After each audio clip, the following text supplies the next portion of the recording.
Hello students, welcome to the channel SNW Physics Classes. If you really understand the concepts taught here, please turn the black thumb blue. That means like the video, share with your friends and subscribe to the channel SNW Physics Classes. Do not forget to hit the bell icon for the latest updates. Stay connected with me on Facebook, Instagram, or you can write using my Gmail ID. Links are given in the description box.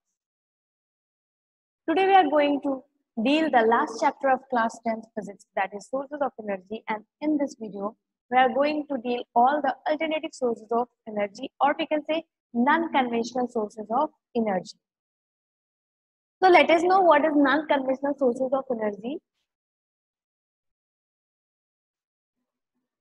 Those sources of energy which are not based on burning of fossil fuels or splitting of atoms of nuclear fuels are called alternative sources of energy, or we can say non-conventional sources of energy.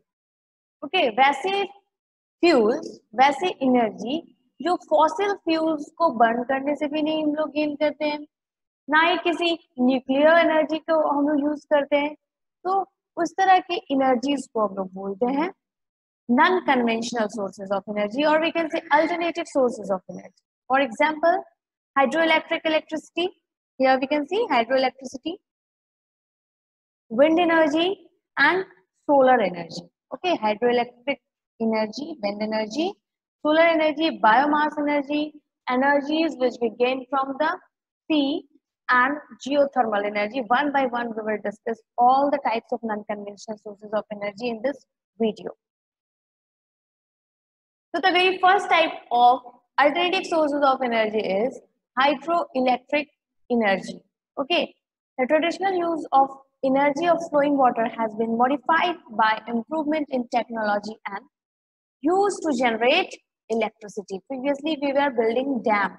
ठीक है, पहले हम लोग dam बनाते थे. अब उस dam में हम लोग क्या किया, हम लोगों ने टर्बाइन लगा करके इलेक्ट्रिसिटी जनरेट करना शुरू कर दिया.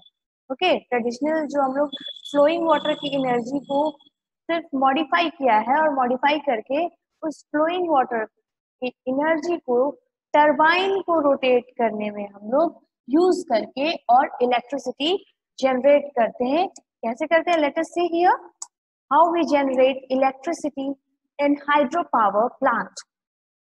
Okay, a hydropower plant that produces electricity by using flowing water to rotate a turbine is called hydropower plant. ठीक है, हाइड्रोपावर प्लांट किसे कहते हैं हम लोग? जैसे यहाँ पे अभी हम लोगों ने देखा कि ये पॉन्ड है, head pond, and water is coming here. ठीक है, एक हम लोगों ने टनल जैसा बना लिया और पेन स्टॉक बनाया और टरबाइन को यहाँ पे हम लोगों ने फिक्स कर दिया. ओके, वाटर जब फ्लो कर रही है then it possesses kinetic energy.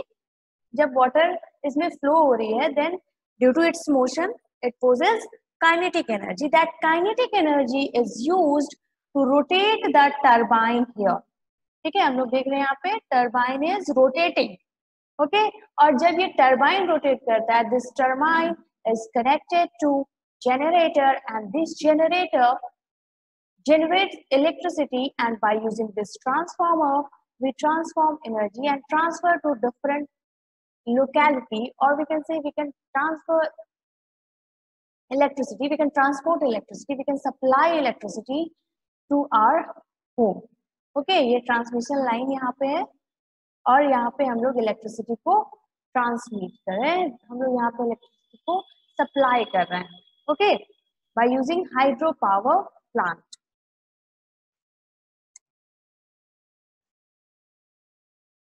Next is, what are the advantages of generating hydroelectricity? So the very first advantage here is the generation of electricity from flowing water does not produce any environmental pollution. Okay, किसी भी तरह का pollution नहीं होता है, किसी भी तरह का स्मोक नहीं होता है, ना तो एयर पोल्यूशन होता है, ना वाटर, ना लैंड पोल्यूशन, किसी भी तरह का कोई पोल्यूशन जनरेट नहीं करता है if we generate electricity by using hydroelectric power plant. Okay, the second advantage is flowing water is a renewable source of electric energy which will never get exhausted. Okay, ये जो हमारा water है, flowing water, it is the renewable sources of energy.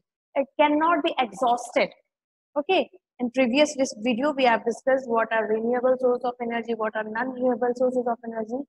So here we see that hydroelectricity is a renewable source of energy and it can never be exhausted. ठीक है, ये कभी खत्म नहीं होगा और इसे हम continuously बहुत लंबे समय तक के लिए यूज कर सकते हैं. The third advantage is the construction of dam on river helps in controlling flood and in irrigation. Okay, जब डैम को हम लोगों ने कंस्ट्रक्ट किया रिवर के ऊपर तो वाटर जो है वहां पे हम लोगों ने रिजर्वायर में कंजर्व करके रखा और जब फ्लड आता है तो उसे हम लोग कंट्रोल कर सकते हैं by the construction of dam, and also we can use that water in irrigation. Now, besides advantages of hydroelectricity, there are some disadvantages of generating hydroelectricity. The first advantage is large area of agricultural land, a vast variety of flora and fauna, as well as human settlements get submerged in the water of reservoir formed by the dam. Okay, जब हम लोग dam build करते हैं, build up करते हैं dam को, तो क्या होता है, बहुत बड़ा एरिया जो एग्रीकल्चरल लैंड का वो क्या होता है, सबमर्ज होता है, पानी के अंदर डूब जाता है. Okay, that is the disadvantage. और फ्लोरा फाउना प्लांट्स एनिमल्स बहुत सारे जो है इसमें सबमर्ज हो जाते हैं और जो वाटर रिजर्वायर होता है उसकी वजह से बहुत सारे डैमेजेस होते हैं एनवायरनमेंट में. Due to the construction of dam on the river, the fish in the downstream area do not get sufficient material, due to which the production of fish decreases rapidly. Okay, जब हम लोग dam को construct करते हैं तो जो fishes होते हैं जो डाउनस्ट्रीम एरिया में हो रही है उनको न्यूट्रिशन नहीं मिलता है, बिकॉज ऊपर से बहुत सारा वाटर जो है वाटर लेवल सडनली हम लोग इंक्रीज कर देते हैं और जिसकी वजह से फिश का जो प्रोडक्शन है वो रैपिडली डिक्रीज करता है. Now, the second type of alternative sources of energy is wind energy. The traditional use of wind energy has now been modified by improvement in technology to generate electricity through wind-powered generator. Let us see what is wind-powered generator. Okay, wind can also be used to move or rotate the turbine here.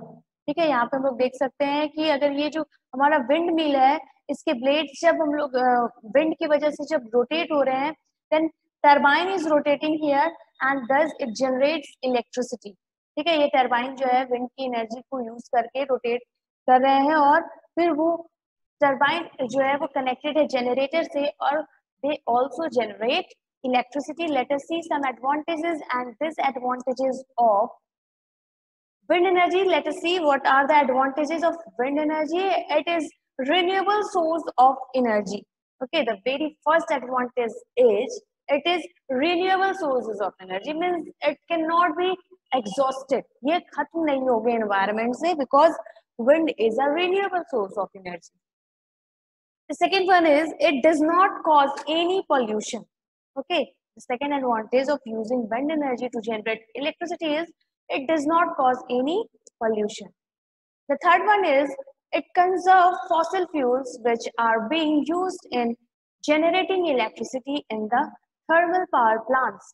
ठीक है, जो thermal power plants में बहुत huge amount में fossil fuels हम लोग use कर रहे हैं, जो हम लोग कोल यूज करते हैं, fossil fuels and coal and non-renewable sources of energy, ये सारे टर्म्स जो है हम लोगों ने प्रीवियस वीडियो में इसका पार्ट 1 जो है उसे आप लोग देख लेंगे, उसमें ये सारा कुछ डिस्कस किया हुआ है. ओके, लिंक जो है वो डिस्क्रिप्शन बॉक्स में है. Okay, it conserve fossil fuels. ठीक है, फॉसिल फ्यूल को भी कंजर्व करता है बिकॉज फॉसिल फ्यूल्स में हम use amount of fossil fuel जो हम यूज करते हैं थर्मल पावर प्लांट में, और अगर हम लोग विंड एनर्जी को यूज करके इलेक्ट्रिसिटी जनरेट कर रहे हैं then what happens, it conserves fossil fuel. What are the disadvantages of using wind energy? Let us see here. Wind energy farm can establish only at those places where wind blows for most part of the year. ठीक है, wind energy farm जो है उसे establish करना जो है थोड़ा difficult होता है because वो उसी areas में establish किया जा सकता है जहाँ पे हमेशा wind जो है वो blow कर रहे हैं. बहुत सारे जो most of the time of the year, ठीक है, most of the part of the year जहाँ पे विंड ब्लो कर रहे हैं उसी जगह पे हम लोग विंड एनर्जी फॉर्म को एस्टेब्लिश कर सकते हैं. The second one is the minimum wind speed necessary for satisfactory working of wind generator is about 15 kilometre per hour. ये हर जगह पॉसिबल नहीं है. Okay, this is not possible, always not possible that wind is always blowing with the speed of 15 kilometre per hour. ठीक है, minimum speed है इतना. तो हर जगह ये पॉसिबल नहीं है और हमेशा ये पॉसिबल नहीं मेंटेन करना that always wind will blow with the speed of 15 kilometre per hour. So this is the second disadvantage of using wind energy. The third one is the wind energy farm require a large area of land. ठीक है, अगर huge amount में electricity हम लोगों ने generate करना है तो हम लोगों को क्या करना होगा, बहुत लंबा फार्म रिक्वायर्ड होगा. ठीक है, लार्ज एरिया रिक्वायर्ड होगा to establish wind energy farm. The fourth one is the setting up of wind energy farm is very expensive. ठीक है, जो wind mill होता है इसमें जो generators लगे होते हैं they are very expensive. So these are few disadvantages of using wind energy. Now the third type of non-conventional source of energy is the solar energy. The energy obtained from the sun is called solar energy. ठीक है, सन से हम लोग बहुत लंबे समय से energy obtain कर रहे हैं. हम लोग हमारे पास्ट में भी जो हमारे एंसेस्टर्स थे वो यूज करते थे, अभी भी हम लोग यूज करते हैं. सबसे पहली जो यूज होती है that is to dry our clothes और to dry anything in our home we use solar energy. So one term come here is solar constant. The amount of solar energy received per second by 1 square meter area of the near earth space at an average distance between the sun and the earth is called solar constant. ठीक है, जितना energy जो है वो receive हो रहा है पर second in per square metre area of earth that is called solar constant. Here we can see how we use solar energy here by the help of solar panel. ठीक है, यहाँ पे सनलाइट जैसे solar panel को touch कर रही है then it generates electricity. Later we will discuss how it generates electricity. ठीक है, सोलर पैनल को हम लोग डिस्कस करेंगे कि कैसे सोलर पैनल जो है वो इलेक्ट्रिसिटी को जनरेट करते हैं. Energy devices. Okay, a device which get heated by using sun's heat energy is called solar energy device. ठीक है, वैसे डिवाइसेस जो सन की एनर्जी को ऑब्टेन करके और हीट अप हो जाते हैं, गर्म हो जाते हैं, that is called solar energy device. For example solar cooker, solar cell, solar water heater. Later we will discuss what are solar cooker, how does it work, how does solar cell work, how does solar water heater work. Let us know about it.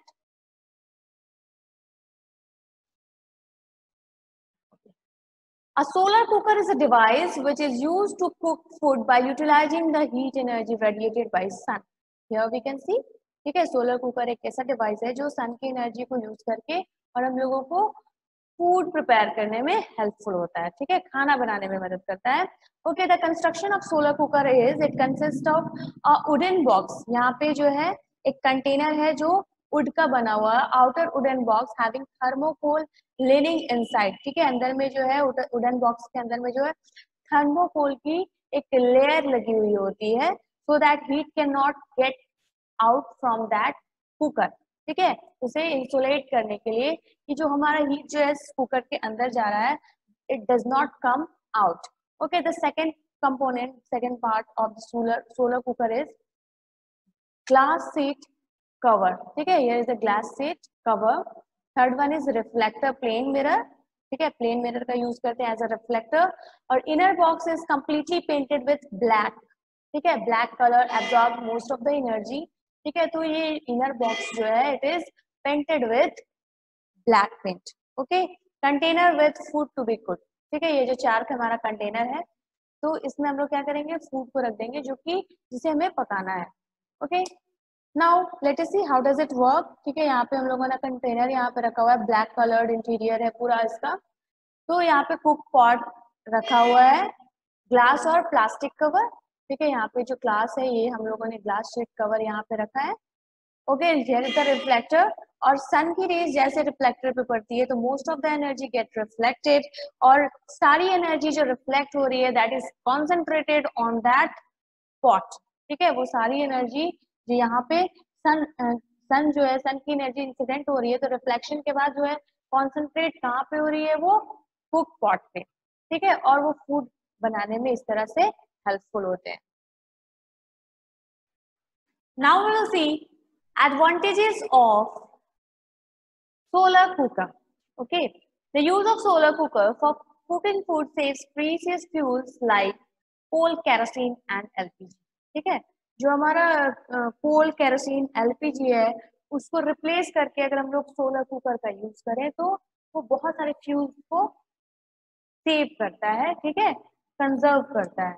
Okay, the second advantage of using solar cooker is the use of solar cooker does not produce smoke due to which it does not pollute air. ठीक है, air कभी भी pollution नहीं होता है, air pollute ये नहीं करता है when we use solar cooker instead of any other fossil. The third advantage is when food is cooked in solar cooker, its nutrients do not get destroyed because food is cooked at a comparative. लोग solar cooker में करेंगे तो उसके nutrients जो होंगे वो पूरी conserve रहेगी, डिस्ट्रॉय नहीं करेंगे, बिकॉज वो बहुत लो टेम्परेचर पे बना है. और जब टेम्परेचर हाई होता है तो क्या होता है, हमारा जो फूड का न्यूट्रिएंट्स होता है दैट इट गेट डिस्ट्रॉयड. ठीक है, तो हमारे 3 एडवांटेजेस है. First it conserve fossil fuels, second one is it does not pollute environment, and the third one is it cooks nutritious food. ठीक है, कैसा फूड बनता है हमारा सोलर कुकर में, that is very nutritious. So the fourth advantage of solar cooker is in a solar cooker up to 4 food item can be cooked at same time. ठीक है, अभी हम लोगों ने 4 स्लॉट्स देखे थे, वहां डायग्राम जब सोलर कुकर का हम लोगों ने देखा था तो 4 स्लॉट्स देखे थे, 4 बॉक्सेस देखे थे, कंटेनर्स देखे थे जिसमें हम लोग फूड को कुक कर सकते हैं. तो सोलर कुकर में 4 फूड आइटम्स को हम लोग एक साथ कुक कर सकते हैं. Now our next topic is limitations of solar cooker. So what are the disadvantages of solar cooker? Let us see. A solar cooker cannot be used to cook food during night time. Okay, as it uses sun's energy. ये sun की energy को use करके और food को prepare करते हैं. तो ये हम लोग night में रात के वक्त इसको use नहीं कर सकते. Next disadvantage is if the day sky is covered with clouds, even then solar cooker cannot be used to cook food. ठीक है, डे टाइम में भी अगर क्लाउड्स हैं तो उस वक्त हम लोग सन की एनर्जी को यूज नहीं कर सकते हैं to cook food by using solar cooker. The third disadvantage is the direction of reflector of solar cooker has to be changed from time to time to keep it facing the sun. ठीक है, जैसे हम लोग उसकी working को देखे थे कि रिफ्लेक्टर जो है वो सन के डायरेक्शन में होता है और जैसे जैसे सन की जो पोजीशन होगी स्काई में वो चेंज करेगी, then we have to change the direction of reflector time to time so that it can face the sun और उसमें सन की जो लाइट है वो इंसिडेंट करे. Next limitation is the box type solar cooker cannot be used for baking or frying. ठीक है, जो बॉक्स टाइप सोलर कुकर होता है it is not used for baking और फ्राइंग. ठीक है, फ्राई करने के लिए हम लोग इसको यूज नहीं कर सकते. Next is another type of solar devices, that is solar cell. Let us see what is a solar cell made up of. A device which converts solar energy directly into electrical energy or electricity. It is called solar cell. A solar cell is usually made from silicon. A simple solar cell consists of sandwich of silicon boron layer or silicon arsenic layer. ठीक है, sandwich होता है, small piece of wire is soldered into the top of the upper layer of cell and other piece of wire is soldered at the bottom of the lower layer. The solar cell is covered with a glass covered with transparent plastic cover for protection. ठीक है, यहाँ पे हम लोग देखेंगे कि जो solar devices होते हैं मीन्स जो वैसा सोलर डिवाइस जो सोलर एनर्जी को डायरेक्टली इलेक्ट्रिकल एनर्जी में कन्वर्ट करे, दैट इज सोलर सेल. ठीक है, यहाँ पे सिलिकॉन और बोरोन का लेयर होता है. ठीक है, यहाँ पे एन टाइप, पी टाइप, यहाँ पे हम लोग देख सकते हैं कि it is made up of different types of layer. यहाँ पे लेयर होती है और ऊपर में प्रोटेक्टिव ग्लास होते हैं, सो दैट अगर रेन वाटर भी उस पर पड़े या फिर और भी बहुत सारे जो डैमेजेस हो सकते हैं, इन्वायरमेंटल डैमेज या एटमॉस्फेयर में जो डैमेज हो सकते हैं उससे प्रोटेक्ट करने के लिए प्रोटेक्टिव ग्लास लगाया जाता है, कंडक्टिव मेटल कॉन्टैक्ट लगाया जाता है और सैंडविच की तरह सिलिकॉन बोरोन लेयर बनाया जाता है या फिर सिलिकॉन आर्सेनिक की लेयर यहाँ पे बनाई जाती है। Silicon n type, silicon p type, ये दोनों लेयर्स को यहाँ पे रखा जाता है। And the last one is conductive base metal. ठीक है, मेटल जो मेटल का एक बेस होता है कंडक्टिव, जो कंडक्ट करता है इलेक्ट्रिसिटी, और इसमें जो दो वायर्स होते हैं, टॉप वायर जो है it is soldered with the upper layer of the cell and other piece of wire is soldered as the bottom यानी lower layer of the cell. ठीक है, it is covered with the plastic covering which protect it from rain water or other environmental damages. ठीक है, ये solar cell का ये पूरा construction है हमारे पास।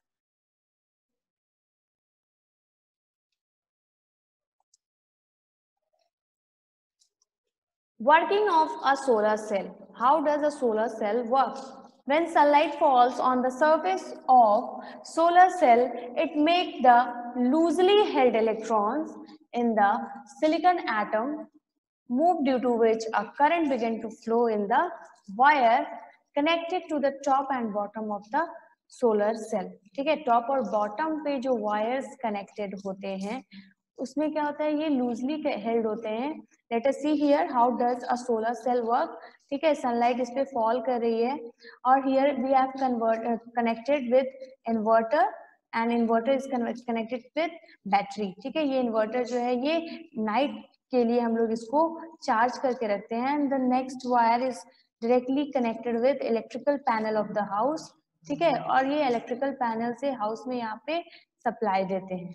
ओके, जो हमारा इलेक्ट्रिकल पैनल होता है, जो हम इलेक्ट्रिसिटी जो है इलेक्ट्रिकल सप्लाई से लेते हैं, उसी में इसे कनेक्ट कर दिया जाता है और हम लोग ये सप्लाई डायरेक्टली किससे करते हैं, हाउस को, अपने घरों में इसको यूज करते हैं।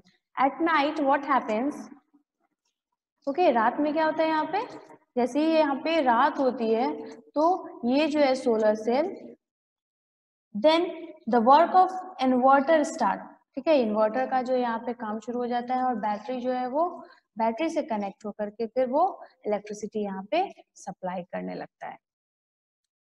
Next topic is uses of solar cells. Now, what are the different uses of solar cells? Solar cells are used for providing electricity and artificial satellite and space probes. ठीक है, artificial satellite जो हमारे scientist यहाँ से launch करते हैं उनमें solar cells लगे हुए होते हैं और वो कंटिन्यूअस उसे एनर्जी प्रोवाइड करते हैं। ओके, इलेक्ट्रिसिटी उसमें सप्लाई करते हैं by using the sun's energy.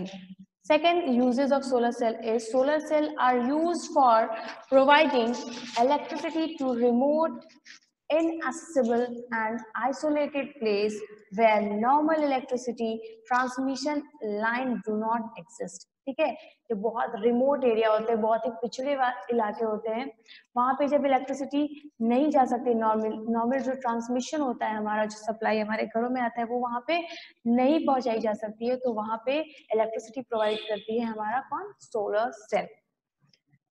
The third uses of solar cell is solar cells are used for the transmission of radio and television programme in remote areas. ठीक है, radio और television programme को transmit करती है solar cell in remote areas. Means जो हमारा पिछड़ा हुआ बहुत पिछड़ा हुआ जो गांव है या फिर बहुत पिछड़ा हुआ जो इलाका है उसमें हम लोग सोलर सेल की यूज करके हम लोग रेडियो और टेलीविजन प्रोग्राम को ट्रांसमिट कराते हैं। Fourth use of solar cell is solar cell are used for providing electricity to the lighthouses situated in the sea and to offshore oil drilling rig platform. ठीक है, वहां पे जहाँ पे इलेक्ट्रिसिटी ट्रांसमिशन पॉसिबल नहीं है, जैसे हमारा सी शोर या फिर जो लाइट हाउसेस बने हुए होते हैं उसमें ये कंटिन्यूअस इलेक्ट्रिसिटी प्रोवाइड करते हैं solar cells. Fifth use is solar cell are used for the operation of traffic signals, watches, calculator and clocks. ठीक है, ट्रैफिक सिग्नल्स को भी हम लोग देख सकते हैं, सोलर सेल्स लगे हुए होते हैं for the continuous electricity supply there. and watches, calculators. Nowadays we can also say that see that solar cells are used in watches and calculator, or also in toys. Now disadvantages of solar cell. The special grade silicon needed for making solar cell expensive. ठीक है, जो silicon use होता है, it is very special graded silicon and it is very expensive. It is one of the disadvantage of solar cell. The second one is silver wire used to interconnect solar cells for making solar panel expensive. ठीक है, जो silver wire होते हैं, जो interconnected होते हैं solar cell में, they are also very expensive. Next one is solar heater. Okay, it is very small device. If a copper coil tube painted black from outside is placed in a box similar to that of solar cooker, it will work as solar water heater. ठीक है, copper tube को अगर हम लोग किसी box में रख दें, जिस तरह से हम लोगों ने सोलर कुकर को अंदर से ब्लैक पेंट किया है और कॉपर की ट्यूब को, बहुत सारे ट्यूब को इस तरह से ट्यूब्स को इस तरह से अरेंज करके, ठीक है, यहाँ पे जो हमारा पाइप है इट इज इंसुलेटेड पाइप और यहाँ पे कोल्ड वाटर इसमें जा रहा है और ये बहुत सारे ट्यूब से क्रॉस कर करके इस तरह से, ठीक है, बहुत सारे ट्यूब से क्रॉस करते करते, और यहाँ पे जो है जब आउटपुट ले रहे हैं हम लोग यहाँ पे, तो हॉट आउटपुट वाटर हम लोगों को हॉट वाटर मिला. ठीक है, तो ये एक सोलर हीटर की तरह हम लोग इसे यूज कर सकते हैं. Simple copper tube which is painted with black colour.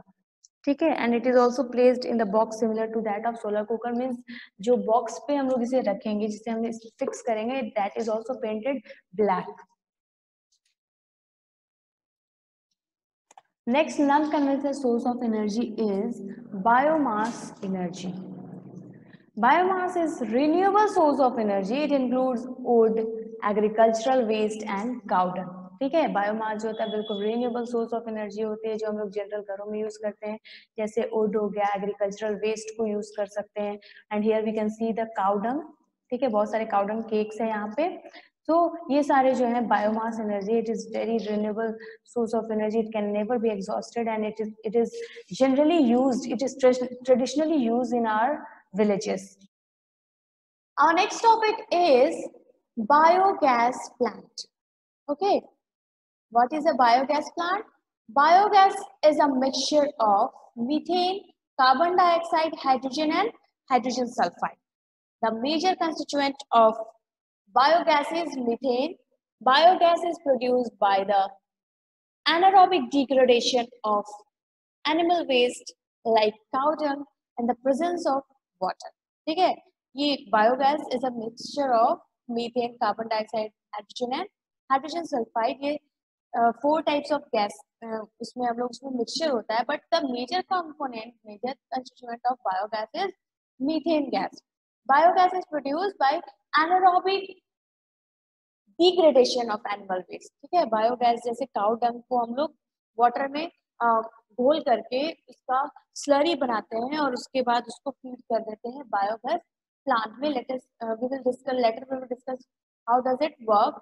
Here we can see, यहाँ पे इनलेट चैम्बर है यहाँ पे, और इस इनलेट चैम्बर से हम लोग बायोगैस की जो वाटर के साथ मिक्सचर होता है, दैट इज कॉल्ड स्लरी.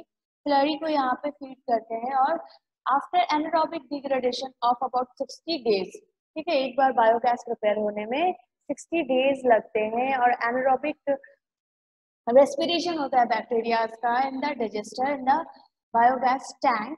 ये जो टैंक दिख रहा है, और बायोगैस एक बार प्रिपेयर हो जाएगा तो जो ओवरफ्लो टैंक है उसमें जो यूज्ड स्लरी है वो यहाँ पर आकर के कलेक्ट हो जाएगी और फिर वो बहुत ही अच्छे मैन्योर पे काम करते हैं in the field.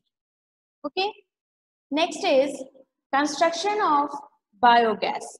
How biogas plant is constructed. So here is the diagram which shows the complete construction of biogas plant. ठीक है, इसमें हम लोग देखेंगे कि कैसे ही इसको हम लोग कौन कौन से पार्ट्स होते हैं बायोगैस प्लांट में. If you have to establish the biogas plant, let us see what are the different parts of biogas plant. A biogas plant consists of well-shaped underground tank called digester, which is made of brick and has dome-shaped roof also made of cement and bricks. यहाँ पे एक हमारा एक underground tank बना हुआ होता है, it is well shaped, और इसका जो अपर कवरिंग होता है, मीन्स उसका जो ऊपर का जो शेप होता है, it is of dome shape, ऐसे सेमी सर्कुलर शेप का होता है, so that it can collect the gas here.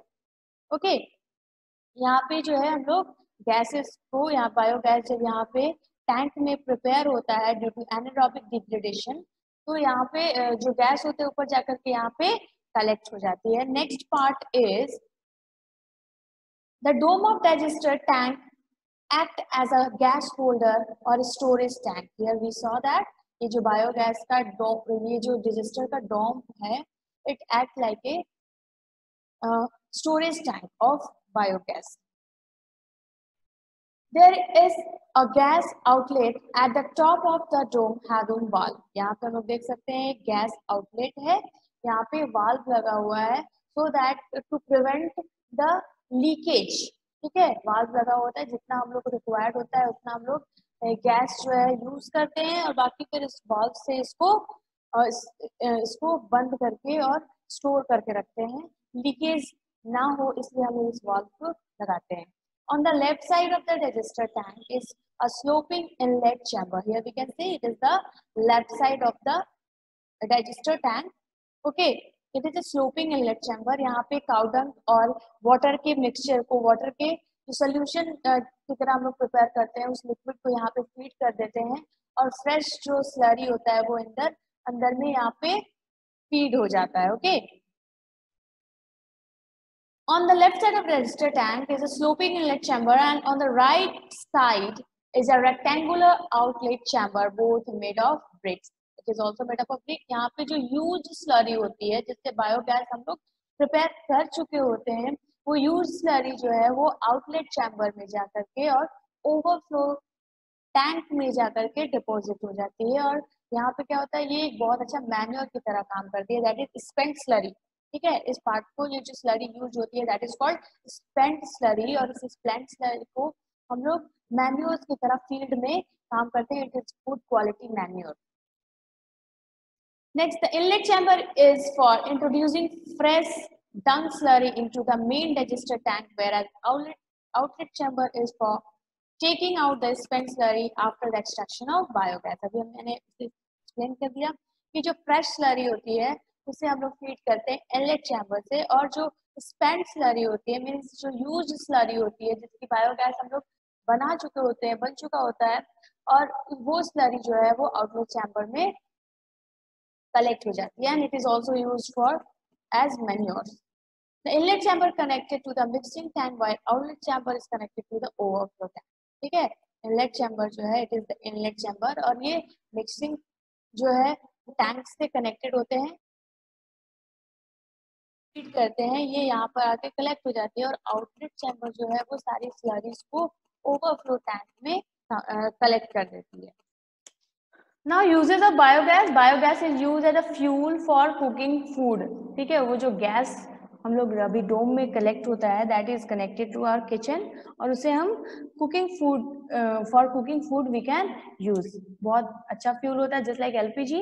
Biogas is also use for lightning. Next use is biogas is use as a fuel to run engines, and biogas is use for generating electricity. ठीक है, there are 4 uses. पहला तो हम लोग उससे food prepare करते हैं हम लोग एज कुकिंग फ्यूल। ठीक है, फिर उसके बाद यहाँ पे लाइटनिंग के लिए भी यूज करते हैं, इंजन्स को भी हम लोग मूव करने के लिए इसे यूज कर सकते हैं। Next is it is also use to generate electricity. The next form of non conventional source of energy is energy from the C.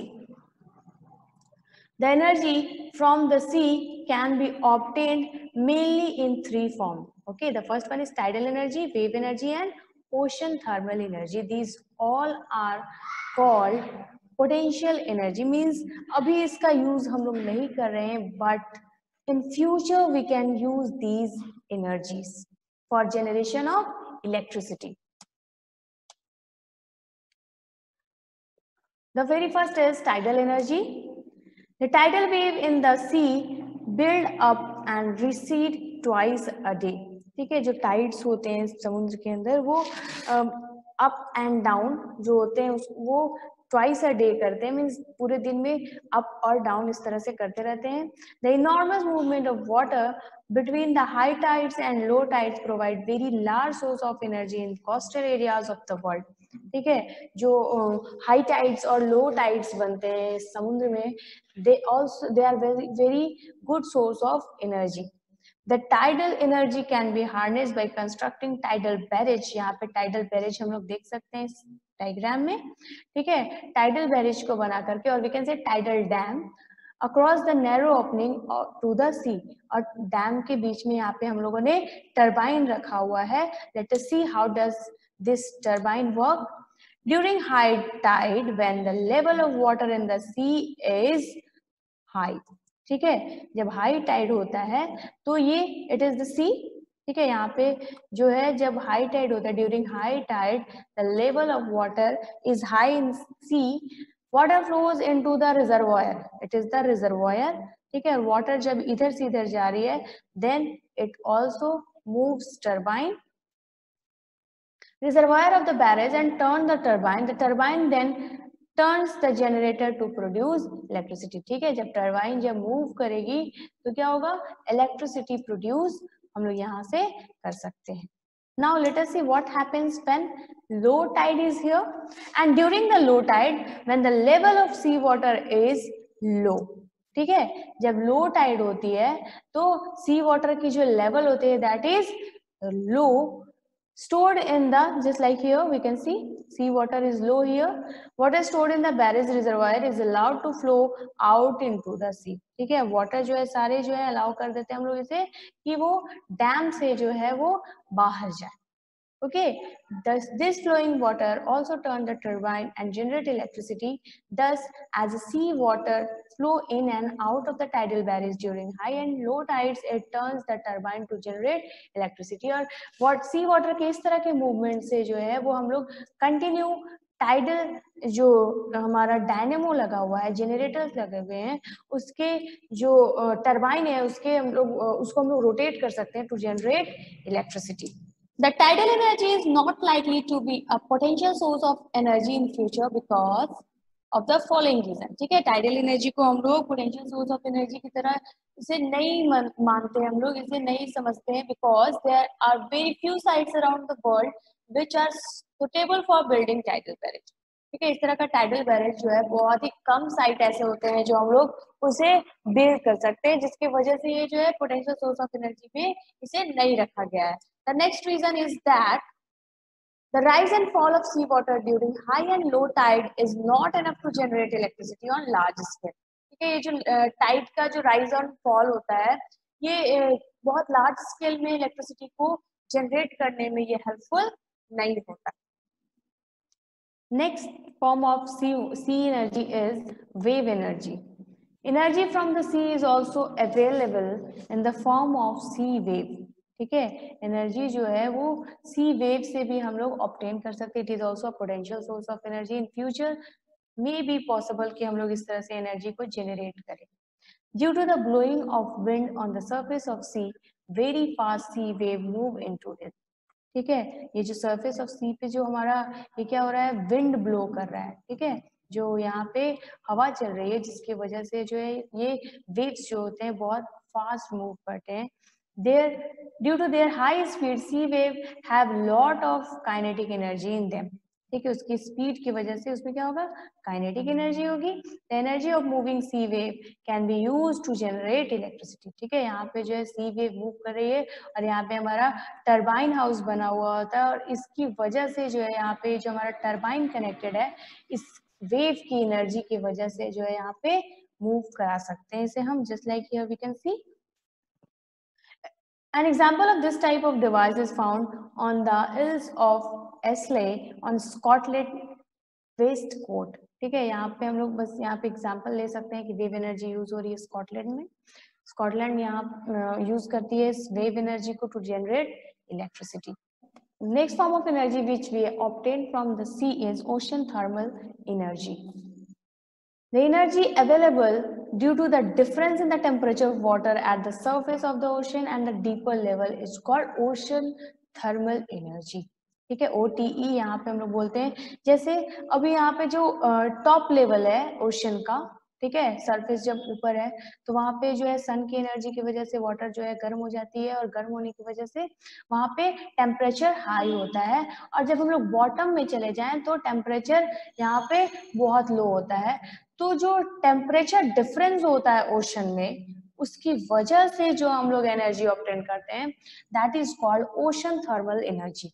Okay, यहाँ पे इवेपोरेटर लगा हुआ है। Evaporator is helping the turbine to move, और turbine में generator लगे हुए हैं। और फिर जब ये कंडेंस हो जाता है, ये जो कूल हो जाता है ये वाटर, फिर उसके बाद ये नीचे जाएगा। और ये जो टेम्परेचर डिफरेंस हम लोग यहाँ पे देख सकते हैं, 25 डिग्री सेल्सियस टू 28 डिग्री जो वाटर पार्ट है, and 5 degree celsius to 8 degree celsius जो कूलर पार्ट है। ये टेम्परेचर डिफरेंस की वजह से जो एनर्जी हम लोग जनरेट करते हैं, that is ocean thermal energy, and it is also a potential source of energy. अभी हम लोग इसे यूज नहीं कर सकते, but in future it may be possible कि हम लोग इसे यूज कर रहे होंगे। Geothermal energy. The next topic we are going to discuss is geothermal energy. Geo here means earth and thermal means heat. So geothermal energy is the heat energy from hot rocks present inside the earth. ठीक है, अर्थ के अंदर जो hot rocks present होते हैं और उस heat की वजह से जो एनर्जी हम लोग जनरेट करते हैं, that is called geothermal energy. Geothermal energy is one of the few source of energy that do not come directly or indirectly from solar energy. ठीक है, जियोथर्मल एनर्जी जो है वो अर्थ के अंदर से हम लोगों को वो एनर्जी मिलती है। It does not come from the solar energy. Here we can see कि ये जो हमारा अर्थ है, यहाँ से एनर्जी जनरेट करके और फिर यहाँ पे टरबाइंस लगे हुए होते हैं, और ये जो हीट एनर्जी हम लोग अर्थ से गेन कर रहे हैं, it is helpful in rotating the turbine. ठीक है, ये जो टरबाइंस लगे हुए होते हैं इसको रोटेट करते हैं, और जब ये टरबाइन रोटेट करेंगे तो क्या होगा, हम लोगों को बहुत ह्यूज अमाउंट में एनर्जी मिलेगी, और we can use that energy to generate electricity.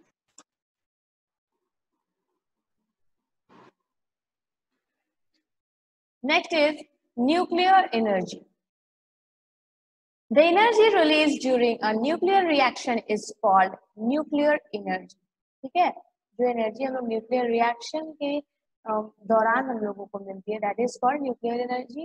Nuclear energy can be obtained by two types of nuclear reaction. The first type is nuclear fission reaction, and the second one is nuclear fusion reaction. We will discuss what are these two types of reaction.